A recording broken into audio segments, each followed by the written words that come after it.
And now to talk more about subsidized fuel prices in Indonesia, should the government raise them? Are there any other options? Now we're going to talk with the head of the Mandiri Institute, Teguh Wicaksono. Hi, Teguh. Thank you so much for joining us this afternoon. My pleasure, Krishna. Thank you for inviting me. Right, as we saw just now, inflation in Indonesia is already quite high. Essential items like food prices are still surging. A hike in fuel prices could make life really difficult for millions of Indonesians. Pak Teguh, wouldn't it be better if government explored other options first, for example, such as ways to reduce burden on the state budget, delaying certain infrastructure projects, for example? Yeah, I mean, first of all, I understand that, given the accelerated inflation rate, then it will, give burden to Indonesian households. But I think there are some aspects, like before, and I think also the government, when they finally decided to increase inflation, I guess they consider many options. First, I think the issue also related with the sharing burden. Like if we look at on the composition, the consumption of fuel, subsidized fuel, I think the large share of this subsidy goes to the richest household. So I think from that perspective, I think that the issue is about the fairness issue. And also another one, I guess, directly this increase in in subsidy will be a burden for state budget. And another another impact is if you look at on the perspective of investors or the markets, then they will feel that Indonesia fiscal policy might not be credible in a way that we keep ballooning fuel subsidy. So I think that's those are reasons why then the government decided to to think of increasing fuel prices. So whether there is another aspect, I think whether there is another strategy, I think we need to put a mixed policies in a way that first probably reducing fuel subsidy in one way, and then another one is this policy should be accompanied by like increasing social assistance, so to mitigate the impact of common households. Right, but as you mentioned there, the Ministry of Finance also stated that 80% of those using subsidized fuel are those of higher income groups. Now, of course, this is a question right here. If that problem was solved, that would, lower the burden on the state budget. And as we know, the government have just recently, or are in the process of revising the Presidential Regulation 191 regarding the use of subsidized fuel. So wouldn't it be wiser to wait and sort of solve that problem first before hiking the price of subsidized fuel, Pak Teguh?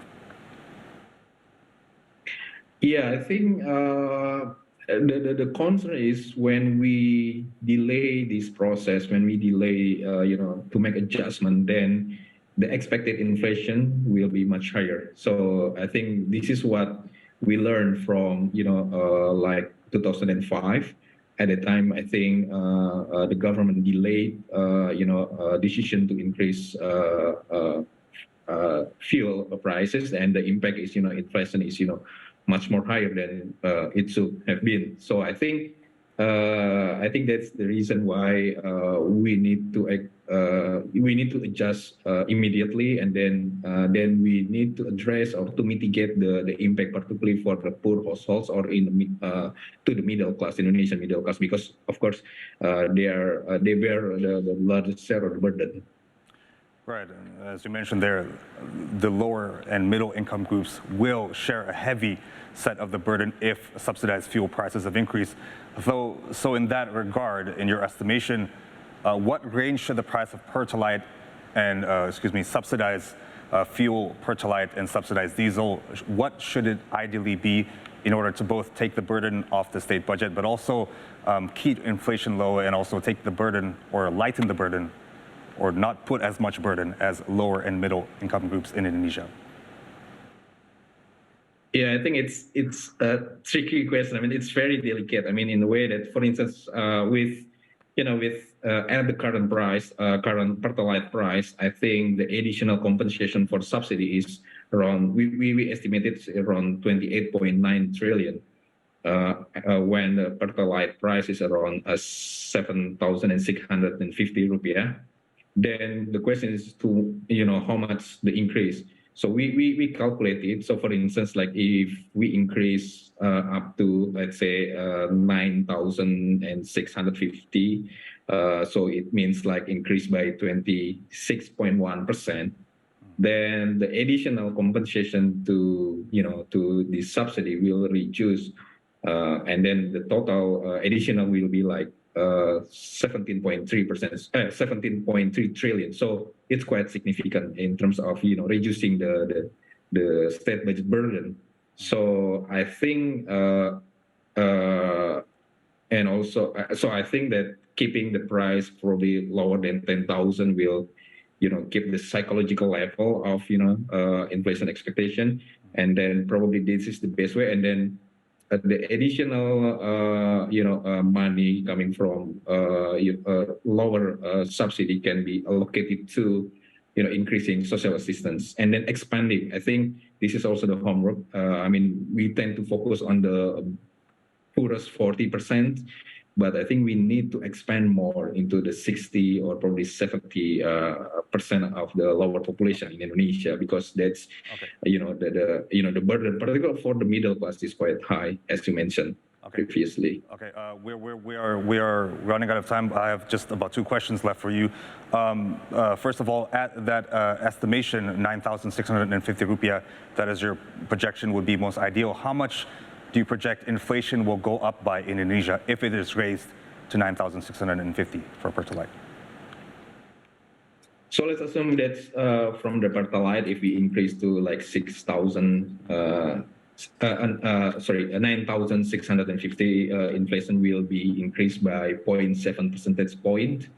And then if we increase diesel from now, like increase by 3,000, so for instance from 5,000 into 8,000 right now, the impact on inflation will be like 0.29%. So I think that's the estimate, and also it might impact on the economic growth as well. Right. So in regards to economic growth, as we know, food prices are also on the rise now. Fuel prices could increase in that estimation. How will that impact Indonesia's economic growth? Can we still see growth of 5% this year if those prices are increased, fuel prices are increased? Yeah, I think we anticipate that economic growth will be slower than the baseline scenario when there is no increase in fuel prices, and also we also observe how Indonesian households seem to wait and see about this decision because they hold up the consumption, they hold up spending, and it might impact further on the economic growth. But again, I think this is a decision that we need to take given that the state budget burden. But again, we have like good lessons how to mitigate the impact for the poorest Indonesians. So I think we could repeat that again. Okay. Pak Teguh Wicaksono, the head of the Mandiri Institute, thank you so much for your insights today.